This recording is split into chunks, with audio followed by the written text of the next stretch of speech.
नमस्कार, मी पंजाब डक। आज आहे 23 जुलै 2025। तर राज्यात काय झालं की काही भागामध्ये इतका पाऊस झाला की ढगफुटीसारखा झाला, पण काही भाग आणखीन त्याच्यात देखील वंचित आहेत। आपण धाराशिव जिल्हा त्याच्यात वंचित आता, तिकडे पाऊस झाला, लातूर जिल्ह्यात झाला, बीड जिल्ह्यात झाला, त्याच्यानंतर परभणी जिल्ह्यात झाला, जालना जिल्ह्यात झाला।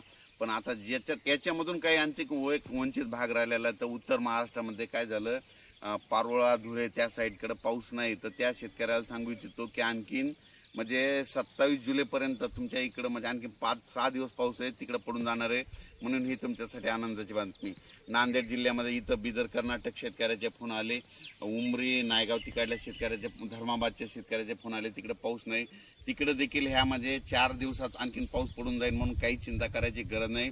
राज्यात म्हणजे आज 23 पासून 23, 24, 25, 26, 27, 28 जुलैपर्यंत राज्यात आणखीन वेगवेगळ्या भागात दररोज भाग बदलत काही ठिकाणी जोरचा, कुठं रिमझिम, कुठं पेंडॉलचा असा पाऊस पडणार आहे, कुठं ओढे नाले वाहणारा पडणार आहे, कुठं शेतात पाणी साचणारा पडणार आहे, म्हणून हा अंदाज लक्षात येतात। पण राज्यात सांगायचं झालं तर पूर्व विदर्भ आणि पश्चिम विदर्भात जरा आणखीन पावसाचा झुकतं माप असणार आहे, म्हणून हा अंदाज लक्षात येतात। कोकण पट्टीचा ते पाऊस मात्र ते कायमचा स्वरूपाचा ते कायमच राहणार आहे, ते पाऊस जोरदार मध्ये तसाच राहणार, म्हणून हे लक्षात येतं।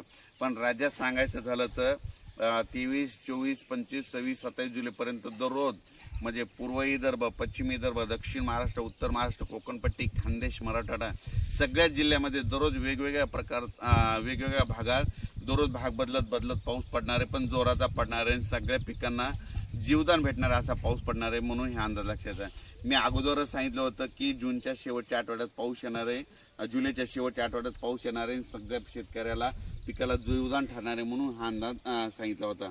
आणि तुम्ही पाहू शकता हे जुलैच्या शेवटच्या आठवड्यात पाऊस सुरू झालेला आहे। आणखीन आज देखील म्हणजे 23 जुलैपासून आज देखील पावसाची व्याप्ती वाढणार आहे।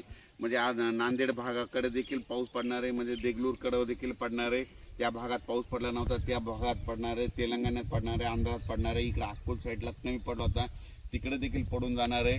आणि जळगाव जामोद इकडे घाटाच्या खाली एक पडला नव्हता, तिकडे देखील ह्या 4 दिवसात पाऊस पडणार आहे। म्हणजे ज्या भागात आतापर्यंत पाऊस पडलेला नाही त्या भागात ह्या 4 दिवसात पाऊस पडून जाईल आणि शेतकऱ्याला जीवदान ठरणार आहे, म्हणून हे अंदाज लक्षात द्यायचा। अचानक वातावरणात बदल झाला तर लगेच एक मेसेज दिला जाईल। राज्यात आणखीन परत एकदा सांगतो, 23 जुलैपासून ते 27 जुलैपर्यंत दररोज वेगवेगळ्या भागात पाऊस पडलेला नाही, ज्या भागात पडलेला नाही तिथं देखील पाऊस ह्या 5 दिवसात पडून जाईल आणि शेतकऱ्याला पिकाला जीवदान ठरणारा पाऊस राहणार आहे, म्हणून हे अंदाज लक्षात घ्यायचा। अचानक वातावरणात बदल झाला लगेच एक मेसेज दिला जाईल। धन्यवाद।